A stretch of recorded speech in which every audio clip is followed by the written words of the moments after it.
दोस्तों अगर हम सभी शहीदों की सूची बनाएं तो हमें कितना आंकड़ा मिलेगा कि ऑफिशियली 1757 से लेकर 1947 तक आखिर भारत की आजादी के लिए कितने शहीदों ने या फिर कितने जनों ने या कितने इंडियंस ने, कितने सिविलियंस ने अपना योगदान दिया, अपना सर्वस्व न्यौछावर कर दिया इस देश की आजादी के लिए। तो हम एक डॉक्यूमेंट पे पहुंचे कि क्यों ना ब्रिटिशर से ये डॉक्यूमेंट लिए जाए और ऐसी जगह से डॉक्यूमेंट लिए जाए जहां पर हमें आंकड़े मिले। तो सबसे पहले हम बात करते हैं कि ब्रिटिश पार्लियामेंट कितने लोगों को मरा हुआ मानती है, क्योंकि ऑब्वियसली ब्रिटिश पार्लियामेंट ने इन्हें कभी शहीद तो कहा नहीं था। ब्रिटिश पार्लियामेंट के रिकॉर्ड में लिखा गया एक एक शब्द ऑफिशियल सच माना जाता है, ऐसा दुनिया कहती है। लेकिन क्या उन्होंने कभी ये सच लिखा है कि हिंदुस्तान की आजादी के लिए कितने लोगों ने अपनी जान दी थी? हाउस ऑफ कॉमन्स, जिसे दुनिया ब्रिटिश पार्लियामेंट के नाम से जानती है, वहां पर कई बार भारत का नाम लिया गया है क्योंकि उनको भारत की शासन व्यवस्था को चलाना था। तो इस पार्लियामेंट के अंदर कई बार भारत में कौन से नियम लागू करने हैं, कौन सी शिक्षा व्यवस्था लागू करनी है, कौन से एक्ट लागू करने हैं, इसका डिस्कशन इस हाउस ऑफ कॉमन्स की लाइब्रेरी में होता था। और अब वहां आज भी भारत से रिलेटेड कई डॉक्यूमेंट लिखे हैं कि कैसे अंग्रेजों ने भारत पे कब्जा किया, अपनी जड़ों को मजबूत किया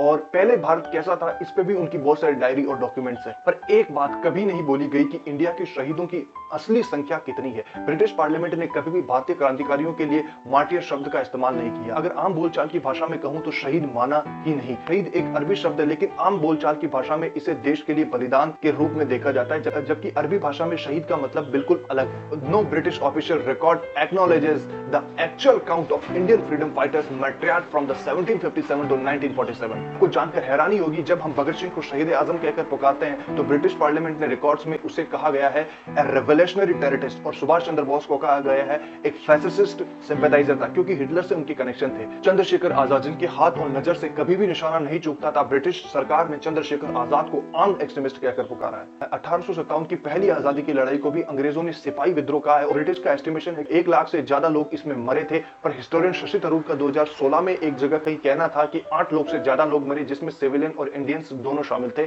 और सिपाही भी शामिल थे।